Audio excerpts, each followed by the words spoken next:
पैज दोघांची पण फायदा तिसऱ्याचा. कुणी पैशाची पैज लावतं, कुणी वस्तूची पैज लावतं, तर कुणी जेवण्या खाण्याची पैज लावतं. या पैजेचा दोघांपैकी जिंकणारा एकालाच फायदा होतो, पण याचा फायदा तिसऱ्याला आणि तेही समाजाला होत असेल तर? यासाठी हे वृत्त पहा. तू जिंकणार की मी जिंकणार अशा चुरशीनं अनेक जण पैज लावत असतात. मात्र पैज दोघात आणि लाभ तिसऱ्याला आणि सामाजिक कार्यात असं कधी ऐकलंय? तुमचा विश्वास बसणार नाही, पण हे खरं करून दाखवले श्रीधर जकाते आणि विशाल भोसले यांनी. दोघेही एकाच कंपनीत काम करतात. या दोघांमध्ये लोकसभा निवडणुकीच्या निकालासाठी आधी 8 दिवस कोण उमेदवार जिंकणार यावरून 3,000ची पैज लागली होती.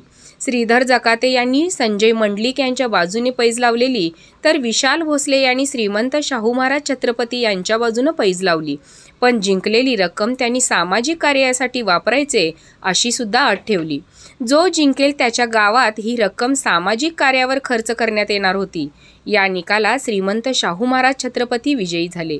पगार झाल्यानंतर पैजप्रमाणे जकाते यांनी रक्कम भोसले यांच्याकडे दिली आणि ठरल्याप्रमाणे भोसले यांनी गावातील गरीब गरजू अशा विद्यार्थ्यांना वर्षभराचं शिक्षण साहित्य वाटप करण्यात आलं. या मदतीनं या विद्यार्थ्यांच्या चेहऱ्यावरचा आनंद ओसंडून वाहणारा होता. अशा समाज उपयोगी पैजेतून त्यांनी सर्वांपुढे एक नवा आदर्श घालून दिला.